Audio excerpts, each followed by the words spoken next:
Hello दोस्तों, आपका स्वागत है आपके अपने ही channel money and wealth talks में। इस वीडियो सीरीज में हम समझेंगे फ्यूचर एंड ऑप्शंस के बारे में। ये ऑप्शंस ट्रेडिंग, फ्यूचर ट्रेडिंग एक बहुत बड़ा एरिया है, वास्ट है, जिसको हमें स्टार्टिंग से बेसिक से समझना होगा पहले। तो इसके लिए ये पहला वीडियो लेक्चर है, जिसमें मैंने इसे कुछ एक्सप्लेन करा बेसिक टर्मिनोलॉजी। और आगे चल के धीरे धीरे पाँच पाँच और वीडियो आएंगे, जिसमें हम एक एक चीज़ और एग्जाम्पल्स के साथ इसको समझेंगे। तो शुरू करते हैं वीडियो। वीडियो शुरू करने से पहले रिक्वेस्ट है, चैनल को सब्सक्राइब कर लीजिए और वीडियो को लाइक कर दीजिए, क्योंकि ताकि आपसे कोई भी इंपॉर्टेंट इन्फॉर्मेशन या और टिप्स और ट्रिक्स मिस ना हो। तो शुरू करते हैं दोस्तों।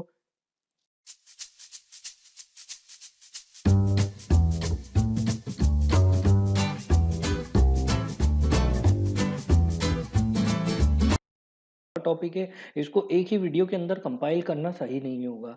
आपको मैं कंपाइल तो कर दूंगा जो 50-60 मिनट का होगा, बट उसमें आप बीच में अगर अपनी रिदम खो देंगे तो आप समझ नहीं पाएंगे। ये एक ऐसा एरिया है जो कि अगर आप समझते हैं, जो जब आप शेयर मार्केट में निवेश करते हैं, तो ये प्रॉफिट बनाने का एक बहुत बहुत ज़बरदस्त एरिया है, जहाँ पे प्रॉफिट बन सकता है। तो छोटी रकम से, छोटे निवेश से यहाँ पे बहुत अच्छी तरीके से प्रॉफिट बनाया जा सकता है। इसी के लिए मैंने ये कवर करा है। इस वीडियो में मैं आपको बेसिक्स के साथ फ्रॉम द वेरी बिगनिंग, जो बिल्कुल शुरुआत होती है, फाउंडेशन, उससे बताऊंगा फ्यूचर एंड ऑप्शंस होता क्या है, इसमें क्या क्या टर्म्स यूज होते हैं, कैसे पहले ये जो कैश परचेज है उससे अच्छा होता है, इसके क्या एडवांटेजेस होते हैं, उसके बाद इसमें क्या टर्मिनोलॉजी यूज होती है, क्या क्या चीज़ें यूज होती हैं, क्या क्या बोला जाता है, कैसे हम इसमें आगे की चीज़ें कर सकते हैं।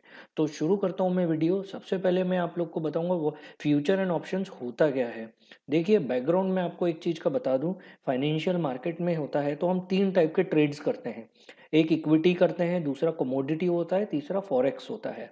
इक्विटी जब हम बात करते हैं तो उसके अंदर स्टॉक्स आते हैं, शेयर्स आते हैं, जैसे इंडियन ऑयल कॉरपोरेशन का शेयर खरीद लिया, SBI, state bank of India का खरीद लिया, या फिर indices, Nifty bank, Nifty pharma, Nifty auto, Nifty 50 के हमने वो खरीद लिए, इंडाइसेस।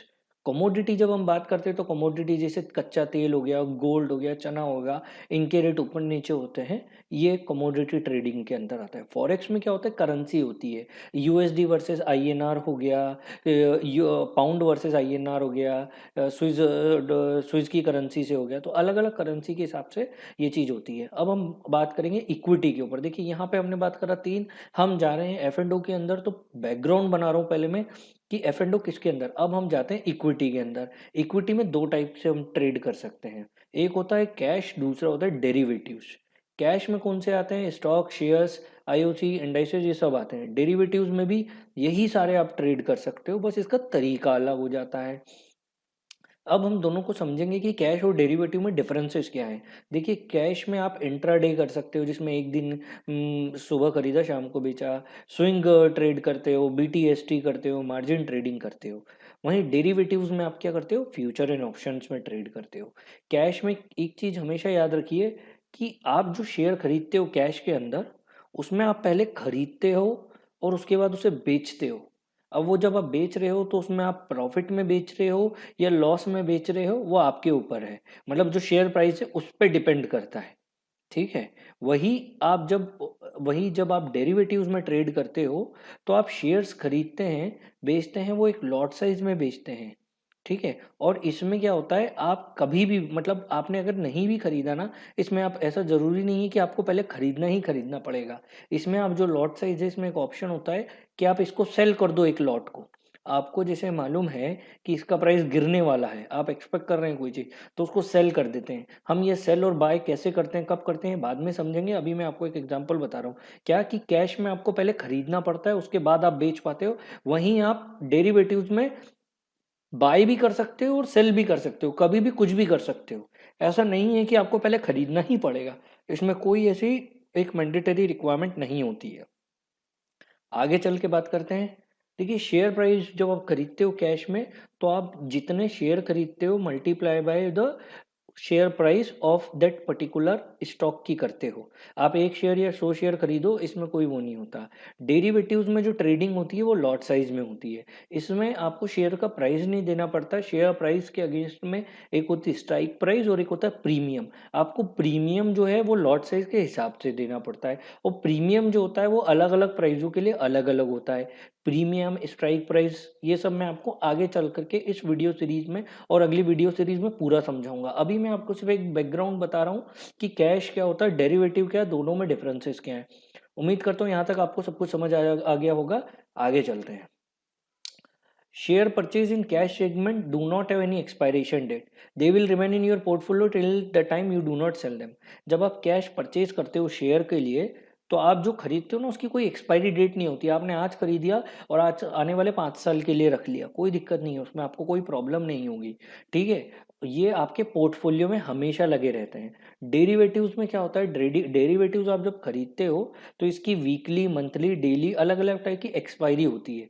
क्योंकि आप एक लॉट साइज में खरीदते हो, आप पूरा मार्केट के अपने जो फैक्टर्स हैं उसको स्टडी करते हो कि ये प्राइस शेयर का या इस शेयर का, लेट से हम बात करें कोई सा भी एग्जांपल, रिलायंस का या एसबीआई की बात कर लेते कि एसबीआई का शेयर प्राइस नीचे जाएगा, तो लॉट साइज में हमने ले लिया कि इस महीने ये नीचे जाएगा और इसके ये कारण हम समझते हैं।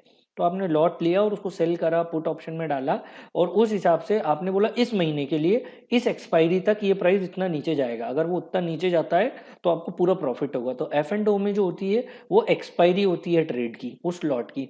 हाँ, ये जरूर है एफ एंड ओ में एक ऑप्शन यहाँ पे कि अगर आप उसकी डिलीवरी करना चाहते हो, जो आप खरीद रहे हो या बेच रहे हो, जिसपे आपने बोली लगाई है, तो आपको फिर उस प्राइस पे आपके पास ये हक होता है कि आप पैसे अदा करें और लॉट की लॉट पूरा उठा लें या ना उठाएं, ये आपके ऊपर है।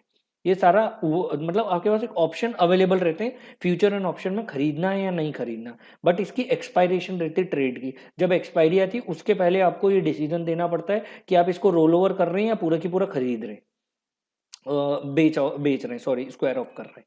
ठीक है, तो अभी आप यहां तक समझ गए कैश और डेरिवेटिव में ये फर्क होता है। मेरा पर्सनली मानना है जो कैश होता है, जो कैश इक्विटी बनाते हैं, वो पोर्टफोलियो जो बनानी होती है, लोग बोलते हैं पोर्टफोलियो बनाओ अच्छी बड़ी, वो लॉन्ग टर्म के लिए जो होती है वो सारा हम कैश में कर सकते हैं और डेरिवेटिव में कर सकते हैं। डेरिवेटिव में एक मेथड होती है जिसको बोलते हैं सिक्योर्ड पुट स्ट्रेटेजी, वो भी आगे चल के समझाऊंगा कि कैसे आप कैश से ज्यादा अच्छे तरीके से मुनाफा कमा करके भी, पहले आप मुनाफा कमाओगे और फिर शेयर खरीदोगे, वैसे भी होता है। खैर आगे बढ़ते हैं, अभी बहुत सारी चीजें इसमें सीखने की। अभी ये पीछे का बैकग्राउंड बता रहा हूँ ताकि आप समझे कि कैश और डेरिवेटिव्स में डिफरेंसेस क्या क्या होते हैं। देखिए, तो मैं समराइज करता हूँ यहाँ पे, जो हमने पहले डिस्कस किया वो एक बार फिर से बात करते हैं कि कैश में आप 1 या 100 शेयर खरीदते हो, आपको कोई ऐसा नहीं होता। शेयर्स जो होते हैं वो आपकी पोर्टफोलियो के अंदर रहते हैं जब तक आप उन्हें बेच नहीं देते, उनकी कोई एक्सपायरी डेट नहीं होती है। डेरिवेटिव्स में क्या होता है, डेरिवेटिव्स में आप लॉट में करते हो, इंडिविजुअल शेयर्स में नहीं करते। 50 का एक लॉट होगा, 20 का लॉट होगा, 300 का लॉट होगा, 5000 का लॉट हो सकता है, 7000 का, अलग अलग स्टॉक की, अलग अलग शेयर की अलग अलग लॉट साइज होती है। इसमें एक्सपायरी डेट होती है जो कि बहुत क्रिटिकल होती है। हर महीने के एंड में देखो आप, हर महीने के एंड में स्टॉक मार्केट थोड़ा ऊपर नीचे होता है। वो जिस दिन आपने सुना होगा न्यूज चैनल्स पे देखिए कि एक्सपायरी आ रही है डेट्स की, वो एक्सपायरी फ्यूचर एंड ऑप्शंस की होती है।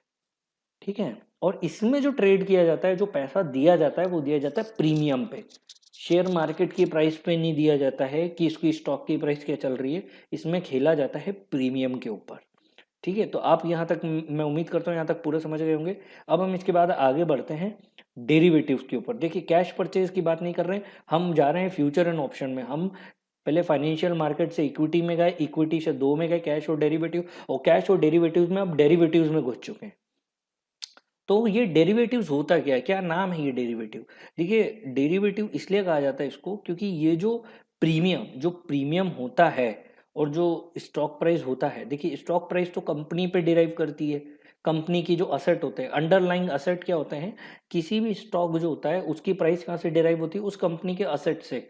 असेट क्या होते हैं किसी भी एक कंपनी के, कि वो कितना परफॉर्मेंस कर रही, कितनी कंपनी की मार्केट कैपेसिटी है, कितनी बिक्री हो रही है, उसका प्रॉफिट परसेंटेज कितना है, ऑपरेटिंग प्रॉफिट कितना है, मैन पावर कितनी है, ये उसके एसेट्स हो गए, उसके पास इंफ्रास्ट्रक्चर कितना है, कितना डेप्ट है उसके ऊपर, ये सारे उसके एक असेट रेशियो निकलता है कि यार ये कंपनी जो है इसके असेट्स ज़्यादा हैं और लाइबिलिटी कम है, तो उसका शेयर प्राइस पॉजिटिव में हो जाता है। ठीक है, तो जब वो शेयर प्राइस पॉजिटिव में रहता है तो वो शेयर प्राइस कितना ऊपर बढ़ेगा, कितना नीचे बढ़ेगा, वो कहाँ से आता है, उसके हिसाब से प्रीमियम चेंज होता है।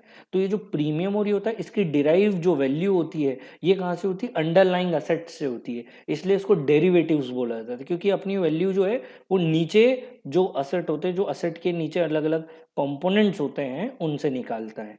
ठीक है, इसका मतलब ये होता है, जैसे आप अब देखो इसमें भी मैंने और एक्सप्लेन करने की कोशिश करी है कि जैसे कैश परचेज में आप करंट मार्केट प्राइस पे कोई भी शेयर खरीदते हो। एग्जाम्पल के तौर पे आपने बजाज फाइनेंस 2000 पे खरीद लिया।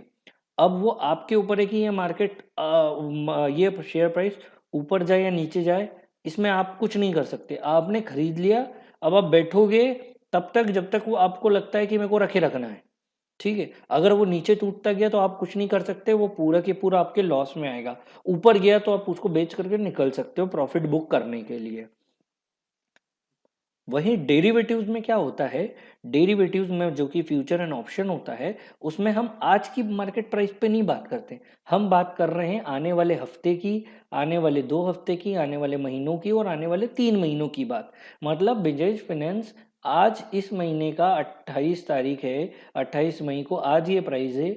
25 जून को इसका प्राइस क्या हो सकता है, क्या फैक्टर्स हैं जिसमें बजाज फाइनेंस का प्राइस ऊपर नीचे होगा। अगर आप सोचते हैं कि 2000 से ये 1600 पे आ जाएगा, तो आप उसको ट्रेड कर सकते हैं, पुट ऑप्शन से बेच सकते हैं, कॉल ऑप्शन में सेल कर सकते हैं, पुट ऑप्शन बाय कर सकते हैं। इसमें ये होगा आपने लिया 1800 का स्ट्राइक प्राइस और उसमें 1800 की, या 1800 ने नीचे जाएगा और आपने 50 रुपए में ले लिया, तो 50 रुपए का जो लॉट साइज होगा आपको उतना पैसा देना पड़ेगा। बट जिस भी दिन, आज 28 मई, अगर 5 जून को वो 1600 रुपए चले गया, तो जो बाकी का बचा होगा वो आपका पूरा प्रॉफिट होगा। ये जो डिटेल मैं अभी समझा रहा हूँ ये आपको धीरे धीरे समझ आएगा। ये पहले अभी जो ये बता रहा हूँ ये बेसिक बता रहा हूँ। कैश परचेज में आप करंट मार्केट प्राइस पे खेलते हो, डेरिवेटिव्स में आप आने वाले प्राइसेस पे खेलते हो। अब एक उदाहरण से ही समझ लेते हैं। बजाज फाइनेंस का हमने उदाहरण लिया, सबसे पहले हम कैश परचेज को देखते हैं। देखिए बजाज फाइनेंस की प्राइस जो थी वो 2230 थी एक शेयर की 1 मई को 2020 में। नंबर ऑफ शेयर हमने 10 खरीदे। टोटल अमाउंट जो हमने इन्वेस्टेड करी वो करीब 22,300 बजाज फाइनेंस का। अब हम आगे चलते हैं, आज है 27 मई की जब हम प्राइस देखते हैं तो उसका प्राइस हो जाता है 1830 रुपये पर शेयर। नंबर ऑफ शेयर हमने 10 ही रख रखे हैं। हमारा वैल्यू कितना माइनस हो गया, हमें 4000 का नुकसान हो गया। अब इस कंडीशन में हम क्या कर सकते हैं, इस कंडीशन में हम सिर्फ ले करके बैठ सकते हैं और वेट करेंगे कि जब तक बजाज फाइनेंस का प्राइस वापस से 2230 या उसके ऊपर ना चले जाए। ठीक है, ताकि हमारे को हमारी जेब से जो हमने पैसा लगाया है वो लॉस ना हो, हमारी ये उम्मीद रहेगी इसमें, और हम इंतजार कर सकते हैं। या तो फिर अब आपको ये लगता है कि ये 1830 के नीचे 1200 पे चले जाएगा और 1200 के ऊपर कभी आ नहीं पाएगा, तो फिर आप 1830 पे बेच सकते हो। 4000 का लॉस, जो आपका लॉस हो रहा है उसको आप लिमिट कर सकते हो, रोक सकते हो कि 10,000 को होने वाला है, मैंने 4000 में रोक लिया, पैसा हम कहीं और से कमा लेंगे। वहीं अब हम बात करेंगे जब यही चीज की फ्यूचर एंड ऑप्शंस में, उसमें क्या होता है, आपने बजाज फाइनेंस को 1 मई को 2020 को एक्सपायरी जिसकी 28 मई की है, महीने के एंड की, उसका शेयर का एक लॉट खरीद लिया। लॉट होते हैं 200 का भी हो सकता है, 100 का भी हो सकता है, अलग अलग शेयर का अलग होता है। बजाज का हमने बजाज फाइनेंस का 200 का लॉट समझा। अब हमने क्या बोला कि इसका प्रीमियम जो पड़ रहा है वो 30 रुपए पर शेयर है और स्ट्राइक प्राइस 1800 है। गौर से देखना दोस्तों, इसमें मैंने बोला है स्टार्टिंग में 1 मई को इसकी एग्जिस्टिंग प्राइस है, करंट मार्केट प्राइस 2230। बट मेरे को लगता है, आपको लगता है जब आप खरीदने जा रहे हो तो कि इसका बजाज फाइनेंस का प्राइस नीचे गिरेगा, नीचे गिरेगा। अच्छा भाई ठीक है, तो आपने क्या करा, एक स्ट्राइक प्राइस पे ये चीज के लिए आपने इसका खरीद लिया। अब आपके पास जब खरीदने जाते हो तो आपके पास ये ऑप्शन आते हैं, कॉल का या पुट का। कॉल में भी बाय होता है और सेल होता है, और पुट में भी बाय और सेल होता है। ये जो चीज है ये मैं आपको पूरा समझाऊंगा, सारी चीजें। अभी मैं आपको एक उदाहरण से समझा रहा हूँ कि क्या सिचुएशन बनती है future and option versus cash में। आज का पूरा फोकस है इस वीडियो का cash versus future and option. क्यों बोला जाता है कि फ्यूचर एंड ऑप्शन, ऑप्शंस खास करके पैसे छापने की मशीन है। कम निवेश में ज्यादा प्रॉफिट क्यों होता है वो मैं आपको समझा रहा हूँ। आगे के उसमें हम सारी ये जो premium, strike price, call buy क्या होता है, सेल क्या होता है, पुट बाय सेल क्या होता है, ये प्रीमियम कितना होना चाहिए, सारा समझेंगे। धीरे धीरे सारी डिटेल में एक एक चीज समझेंगे, बट पहले बेसिक और बैकग्राउंड होना बहुत जरूरी है। तो आगे बढ़ते हैं। जब आप ये समझ रहे हैं, यहाँ पे ये देख रहे हैं कि इसका हम जब फ्यूचर एंड ऑप्शन में हमने ले लिया, मैंने यहाँ लिख दिया करंट मार्केट प्राइस। हमने देखिए हमने निवेश किया था जब मार्केट प्राइस 2230 था, हमने स्ट्राइक प्राइस लिया 1800 का, प्रीमियम लिया 30 रुपए का, 30 रुपए का दिया। अब सिचुएशन क्या बनती है बजाज फाइनेंस में, आपके पास मैंने बताया था जब आप बजाज फाइनेंस में फ्यूचर एंड ऑप्शन में जाते हो, आपको कॉल और पुट के दोनों ही मिलते हैं। कॉल में आपको बाय मिलता है, कॉल में सेल मिलता है, पुट में भी बाय मिलता है, पुट में भी सेल मिलता है। ठीक है, अब आप अगर सपोज बजाज फाइनेंस का कॉल ऑप्शन खरीदते हो, स्ट्राइक प्राइस 2100 रुपए का, प्रीमियम 80 देते हो, तो बीईपी होता है ब्रेक इवन पॉइंट, मतलब 2180 के नीचे बंद हुआ अगर, तो आपको नुकसान हो सकता है। कॉल में क्या होगा, 2180 हो जाएगा। एक्सपायरी 28/5/2020 की है। हमारी करंट प्राइस कितनी है, 1830 रुपए पर शेयर। तो आप अगर कॉल में बाय करते हो तो आपको 16,000 का नुकसान होगा। क्यों? क्योंकि आपका 80 आपने जो प्रीमियम दिया है, multiply by lot size Bajaj का कितना था, 200 रुपए का, तो 80 इंटू 200 मतलब 16,000 रुपए का यहाँ लॉस हो गया। वहीं आप कॉल में अगर सेल करते हो, मतलब तो आपको 16,000 रुपए का प्रॉफिट होगा। ठीक है, अब इसमें क्या होगा, आपने 80 इंटू बी जो 200 रुपए लगाए हैं, 16,000 रुपए आपके पास आपके अकाउंट में आ जाएंगे। इसमें कोई दो राय नहीं, अगर आपने ये स्ट्राइक प्राइस पे रखाया है। मैं फिर बोल रहा हूँ, ये प्रॉफिट और लॉस कैसे होगा ये मैं आपको डिटेल में बताऊंगा अगले वीडियो में। आज आप समझो कि पहले क्यों ये एडवांटेजियस है। ठीक है, क्यों एफ एडवांटेजियस है। देखिए, आपका प्राइस आपने करंट मार्केट प्राइस 1830 है, मार्केट गिर गया नीचे, आपने 2180 पे खरीदा था। अगर आप सही ऑप्शन खरीदेंगे तो आपको यहाँ पे भी प्रॉफिट हो गया, मार्केट गिरा है तो भी प्रॉफिट हो गया। हमने एक मई की बात करी थी, तब 2100-2200 रुपए पे था। अगर वहीं आप पुट्स ऑप्शन में जाते हैं तो उसमें भी बाय और सेल आता है। अगर आप पुट में बाय करते तो 36,000 रुपए आपको प्रॉफिट था। हाँ, ये देख लीजिए, आपको लग रहा होगा ये दोनों स्ट्राइक प्राइस और प्रीमियम अलग अलग होते क्यों हैं। कॉल एक डिफरेंट चीज है, पुट एक डिफरेंट चीज है। ठीक है, तो इसका स्ट्राइक प्राइस अलग होगा, इसका प्रीमियम अलग होगा। आपने क्या सोचा, मुझे नहीं पता कि शेयर प्राइस बजाज फाइनेंस का ऊपर जाना है नीचे जाना है। आपने सारा स्टडी करा, देन उसके बाद आपको ये चीज रियलाइज हुई कि ये प्राइस नीचे गिर सकता है। जब आप ये नीचे गिर सकता है तो आपने क्या करा, उस हिसाब से मार्केट को इवेल्युएट किया और ये देखा कि भाई मैं स्ट्राइक प्राइस लगाता हूँ 2050 का और 20 रुपए। आपको मालूम है कि 1800 जा सकता है, आपने कैलकुलेशन करी कि 200-300 रुपए और घटेगा। इसका ये रीजन है क्योंकि इसमें सपोर्ट नहीं है नीचे, तो 1800 तक जाते हो। तो आपने क्या करा, सेफ साइड करने के लिए 20 रुपए लगाए, 20 इंटू 200 मतलब आपने 4,000 रुपए का निवेश करा। ठीक है, 4,000 रुपए के निवेश से आपको कितना प्रॉफिट होगा, अगर आप पुट ऑप्शन में बाय करते हो तो 36,000 रुपए। वहीं अगर आप पुट ऑप्शन में सेल करते हो तो क्योंकि आपने बोला था कि 2020 से नीचे जाना चाहिए प्राइस, 2030 का स्ट्राइक प्राइस था, प्रीमियम 20 दिया, ब्रेक इवन इसका आता है 2030 का, मतलब अगर 2030 के नीचे जाएगा तो आपको बाय में प्रॉफिट होगा, 2030 के ऊपर रह गया तो लॉस हो जाएगा आपको। ये अब आप, और एक और चीज है इसमें, देखिए थोड़ा सा यहाँ पे कंफ्यूजिंग होगा आपको कि यार ये क्या है, क्या ये कि आपको इधर प्रॉफिट हो रहा है, इधर प्रॉफिट हो रहा है, इधर लॉस हो रहा है, इधर लॉस हो रहा है। ये सब आप एक ही कॉल के अंदर बाय भी कर सकते हो, एक ही कॉल के अंदर सेल भी कर सकते हो। मतलब बजाज फाइनेंस के अंदर ये चारों ऑप्शन भी खरीद सकते हो आप, प्रीमियम के हिसाब से अलग अलग स्ट्राइक प्राइस को ले करके, ताकि आपकी जो रिस्क है कम हो जाए और आपका प्रॉफिट बढ़ जाए।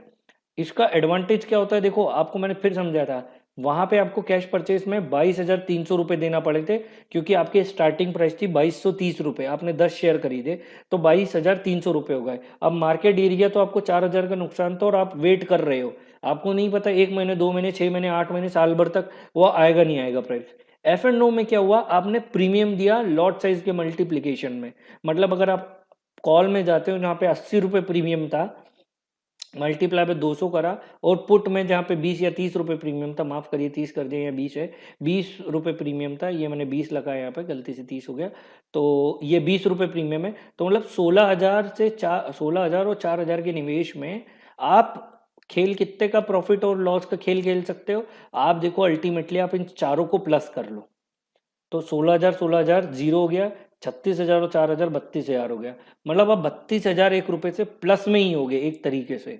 कैसे होगा ये, क्या होगा ये सारी चीजें कहाँ से आएगी, कैसे होगा, ये आपको मैं बताऊंगा। मैं आपको अभी ये बता रहा हूँ कि क्यों फ्यूचर एंड ऑप्शंस अच्छा है। आप गिरते मार्केट से प्रॉफिट कमा सकते हो दोस्त। आपको मालूम है कि मार्केट गिरने वाला है, कुछ ऐसा हो गया है जिसकी वजह से मार्केट गिर रहा है। एग्जाम्पल के तौर पे लॉकडाउन एक्सटेंड हो गया, बहुत खतरनाक रूप से बीमारी फैल गई, जो कोरोना भी फैला हुआ है, ऐसा कुछ हो गया, आप भी जानते हो इकोनॉमी नीचे आ जाएगी उस वक्त।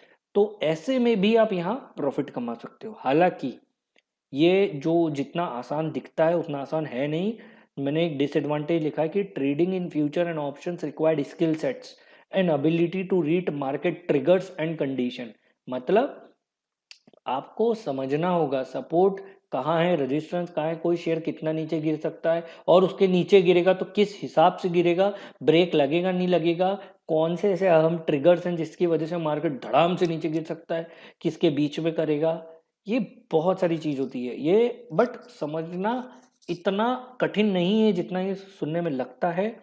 बट मैं अभी भी वो बोलूँगा, पहले आप बेसिक्स बनाओ, उसके बाद ऑप्शंस में करो। ये 3 या 4 वीडियो की सीरीज़ है। इसके बाद मैं आपको अलग-अलग एग्ज़ाम्पल्स दे करके कम से कम 10 से 15 एग्ज़ाम्पल दूँगा ऑप्शन ट्रेडिंग के, कि कैसे ट्रेड करें और कैसे प्रॉफ़िट में गए। प्रॉफ़िट में गए तो क्या हमने सही किया, और लॉस में गए तो क्या गलत किया।